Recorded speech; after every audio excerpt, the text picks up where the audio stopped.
temporada de Fuera de Tiempo en Radio Con Vos y en un contexto muy particular con el presidente Javier Milei, empoderado en muchos sentidos, en un contexto global de incertidumbre, un contexto internacional que es crítico, con una guerra en Medio Oriente que no sabemos por cuánto tiempo se puede prolongar, con un Trump que no quería la guerra, pero ahora se parece cada vez más a Bush.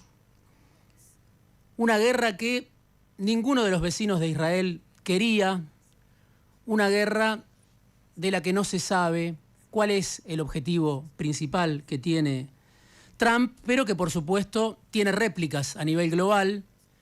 Lo vimos en las últimas horas, la turbulencia financiera le pegó a la Argentina. Hoy, este miércoles, un poco más tranquilo, un rebote de lo que había sido en las primeras horas una suba del dólar, una suba del riesgo país, una caída del oro que afecta a las reservas de la Argentina y la incertidumbre con respecto al precio de los hidrocarburos, del combustible, del gas. ¿Cómo puede impactar eso para una Argentina que tiene vaca muerta, pero además tiene un problema con la inflación? La noticia del día nace de Comodoro Pi. Es el nombramiento de Juan Bautista Maíquez como nuevo ministro de Justicia del Gobierno de la Libertad Avanza, uno de los apellidos resonantes de la familia judicial, Maíquez, hijo de Carlos Coco Maíquez, camarista de Casación Federal, un tribunal que está apenas por debajo de la Corte Suprema de Justicia. Y claro, se está hablando mucho, se puede hablar mucho, porque la biografía de Maíquez ayuda para entender cómo se mueve el poder permanente en la Argentina. Va a ser lindo mirar mañana la lista de invitados a la asunción de Juan Bautista Maíquez en la Casa Rosada. ¿Quiénes van a estar ahí? Desconocidos para la mayoría de la población, pero hombres representantes de la justicia que tienen mucho poder en la Argentina. Hace 7 años, para pensar en un antecedente relativamente reciente, cuando el nuevo ministro de Justicia de Milei asumió como fiscal general de la ciudad de Buenos Aires, asistieron a esa jura Ariel Lijo, el juez federal candidato frustrado a ministro de la Corte del gobierno de Milei, Diego Santilli, ahora ministro del Interior, Rodolfo Canicoba Corral, uno de los inoxidables de Comodoro Pi, Daniel Rafecas, también juez federal, y Guado de Pedro, hoy senador del Frente Unión por la Patria.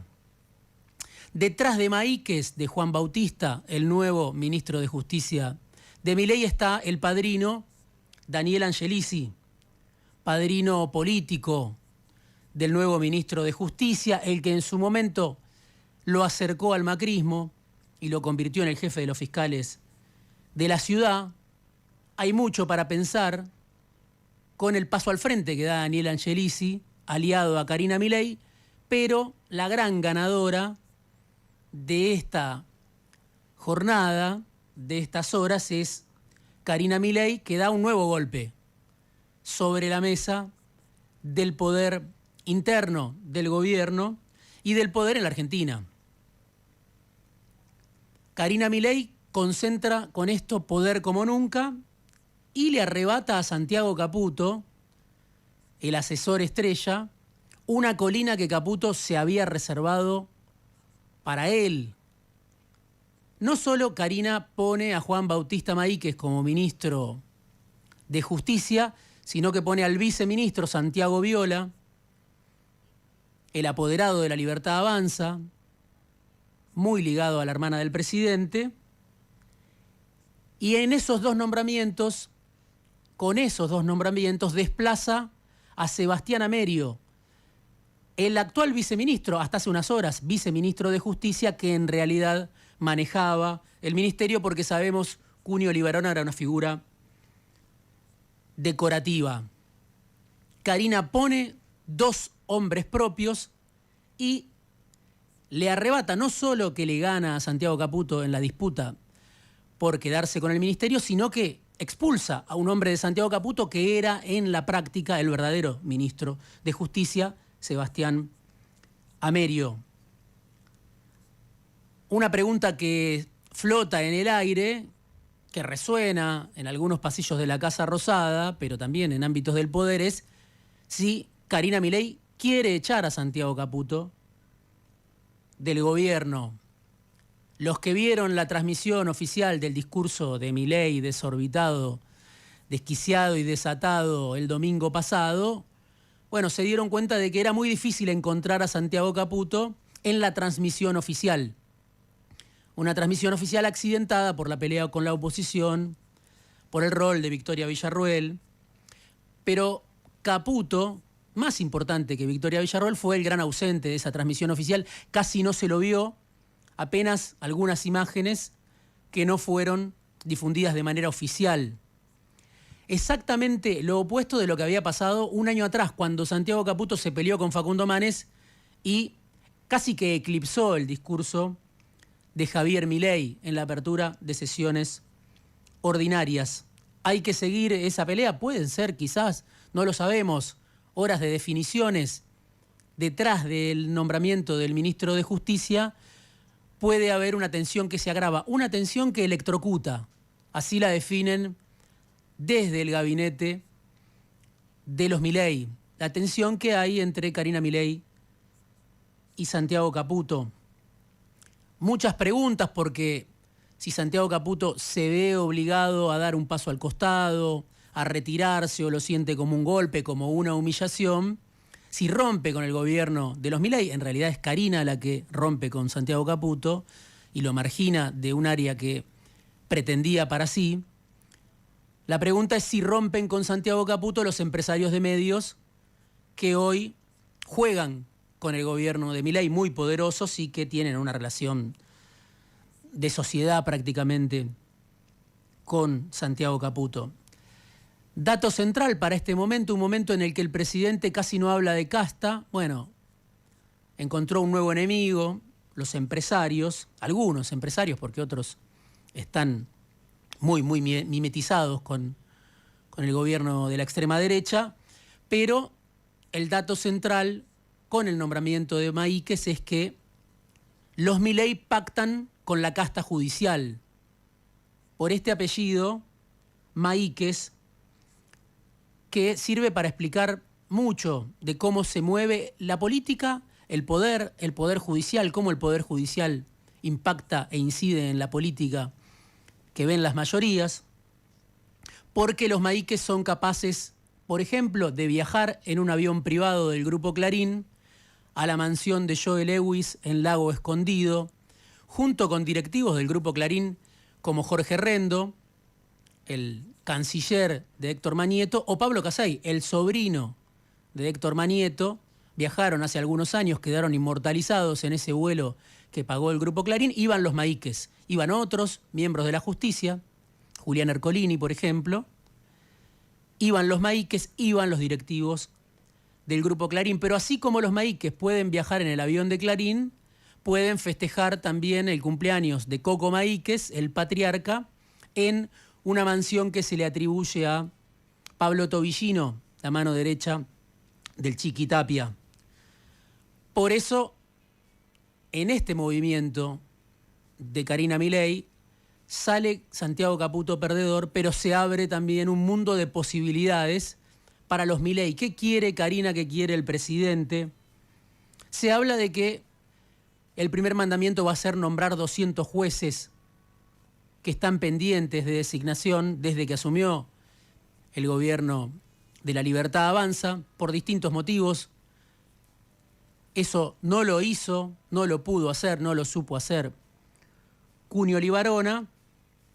Ahora, detrás de esos nombramientos, que por supuesto es un movimiento muy importante, que puede llevar tiempo, que va a necesitar acuerdos con otros sectores, seguramente hay detrás de ese objetivo una preocupación. ¿Qué es lo que le preocupa a la hermana del presidente? ¿Piensa que la justicia federal se le puede volver en contra a Milei? como se le volvió en contra antes a su creador, Carlos Menem, el primero, el que creó los tribunales de Comodoro Pi, como se le volvió en contra a Cristina Kirchner. ¿Tiene miedo Karina, el presidente, de que en algún momento el viento cambie y las causas judiciales que ya están iniciadas contra el gobierno de la Libertad Avanza empiecen a prosperar, se despierten de un momento a otro? ¿Necesita la hermana del presidente a la mafia judicial de su lado? Son preguntas claves para entender esta operación ambiciosa del presidente, de su hermana, porque si algo distingue el vínculo del Poder Judicial con la política es esa relación asimétrica. Un abismo separa el Poder Judicial del poder de los políticos, a los que Milei antes denominaba casta. Unos están expuestos, van a elecciones cada 2 años, cada 4 años, los políticos. Otros son desconocidos para la enorme mayoría de la población y son eternos. Tienen nombramientos a perpetuidad, tienen una vida de lujo, una vida increíble a veces de ser narrada, y claro, tienen un poder no perecedero. El de los políticos, aunque hoy Milei se sienta eterno, es un poder que se agota más temprano que tarde, que se agota aun cuando alguno se crea eterno. Milei arranca empoderado este tercer año, dejando de lado los impactos de la guerra en Medio Oriente, que no sabemos cómo pueden prosperar, pero es un Milei que viene de aprobar en el Congreso una reforma laboral que liquida los derechos de los trabajadores por los que varias generaciones de laburantes pelearon, primero para conquistarlos, después para defenderlos, con el apoyo de parte del peronismo en el Congreso, con gobernadores de historia, de membresía, que se reivindican peronistas, y con el apoyo de su propia tropa, porque hoy Milei tiene la primera minoría en la Cámara de Diputados y un poder que hubiera sido imposible de prever cuando Milei solamente tenía a su lado, hace 4 años, 5 años, a Victoria Villarruel. Va camino también Milei a aprobar la ley de glaciares. Hay una audiencia pública que se acordó en las últimas horas en el Congreso, pero los números le sonríen a Milei también en una reforma muy importante porque va de la mano del proyecto del presidente que tiene a la minería como uno de sus ejes centrales, absolutamente centrales, y ahí los gobernadores mineros, algunos del radicalismo, otros del peronismo, van a acompañar también al presidente. Ese Milei empoderado en lo político contrasta con el Milei que tiene dificultades con la economía real, aunque la minimiza, aunque difunde datos de una economía que tiene todos números positivos cuando uno lo escucha al presidente o a sus defensores. La palabra de moda a esta hora, cuando Milei arranca su tercer año legislativo, es estanflación. Lo aceptó Domingo Cavallo hace algunas semanas en una entrevista en TN, lo dice Melconian, lo dicen todos los economistas porque, claro, o casi todos, porque, por ejemplo, la recaudación, datos oficiales de Arca, lleva 7 meses de caída consecutiva. Eso impacta en los municipios, eso impacta en las gobernaciones, eso muestra que la actividad no repunta. Eso explica los comercios que están vacíos o los números del turismo que se pueden discutir con un tipo de turismo distinto, más restringido, más acotado, más gasolero. El estancamiento también es hijo de la caída de los salarios. Los salarios vuelven a caer. Los últimos datos oficiales muestran que los salarios caen, no que están por encima de la inflación. Y claro, en el medio, en el verano, tuvimos la novela de Labaña. Se fue Marco Labaña, y se presume que con la nueva medición sería mucho más alta la inflación que hoy tendría que dar a conocer el gobierno de Milei. Estancamiento, con caída de la recaudación, con caída de los salarios, con destrucción de empleo, inflación mucho más alta de la que el gobierno quisiera tener o puede admitir, con paros docentes, por ejemplo, en el arranque del ciclo lectivo, paros en todas las provincias, paros en la provincia de Buenos Aires, y con un dato oficial también de las últimas horas que da cuenta de la pérdida de empleo, dato de la Subsecretaría de Seguridad Social. En los últimos 12 meses, los padres de 211.000 chicos menores de edad dejaron de cobrar una asignación por hijo. ¿Cómo se explica que más de 200.000 padres hayan perdido esa asignación por hijo? Bueno, sobre todo por el aumento del desempleo en el último año, del empleo registrado, que es el que se destruye, el que cuesta mucho recuperar, porque cada laburante que pierde su trabajo, bueno, cae al océano de la precariedad, se inventa una sobrevida, cae al mundo de los plataformizados, pero ya no figura como trabajador registrado. Pierde las vacaciones, pierde el aguinaldo, pierde la obra social. Es cierto, una serie de derechos que ya la mitad de la población económicamente activa no tenía antes de esta reforma laboral que aprobó el Congreso por pedido de Milei. Son datos de la estanflación que Milei debe revertir. Puede crecer la economía. ¿Cuáles van a ser los motores de ese crecimiento que el gobierno promete en el presupuesto para este año? Y en este contexto Milei se enfrenta con empresarios, con pesos pesados. Lo escuchamos otra vez en el discurso ante el Congreso, apuntando contra Paolo Roca, el CEO de Techin, apuntando contra Javier Madanes Quintanilla, CEO de FATE, CEO de Aluar. Claro, Madanes, el dueño de FATE, hizo una masacre laboral en la víspera del tratamiento de la reforma, echó a 920 laburantes de FATE. Lo que Paolo Roca había amenazado con hacer si no ganaba la licitación en Río Negro del gasoducto que se va a construir por parte del consorcio Southern Energy, un grupo de empresas privadas. Paolo Roca había amenazado con que iba a cerrar su planta de Valentín Alsina, donde trabajan 400 personas, si no ganaba la licitación. Bueno, Madanes no amenazó, directamente echó a 920 laburantes.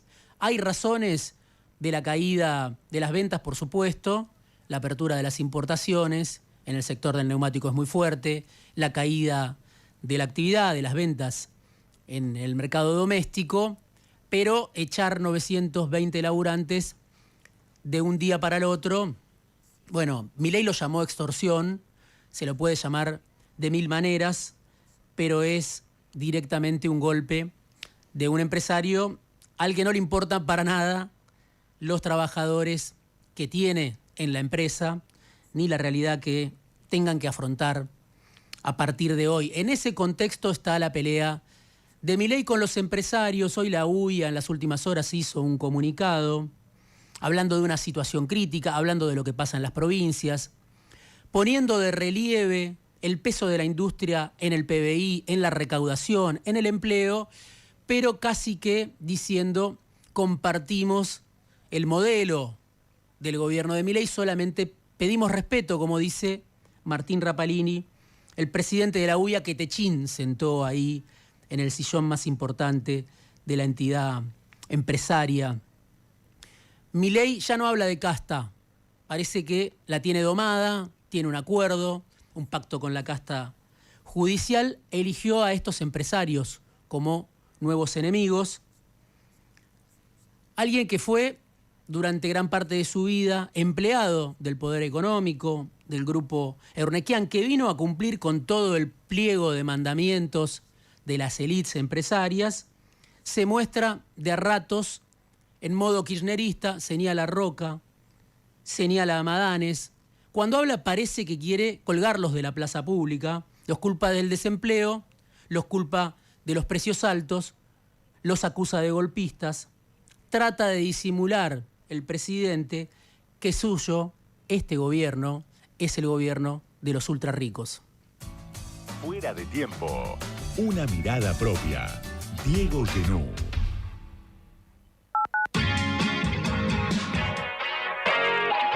Donde estés. En todos lados. Con vos. El motor de un camión no descansa, por eso necesita Extravida XVT, el lubricante de YPF que ofrece protección extra contra fricción y temperatura, más rendimiento, mayor intervalo entre servicios. Extravida XVT, el lubricante que da más kilómetros de vida para tu motor. Pedíselo a tu distribuidor YPF oficial.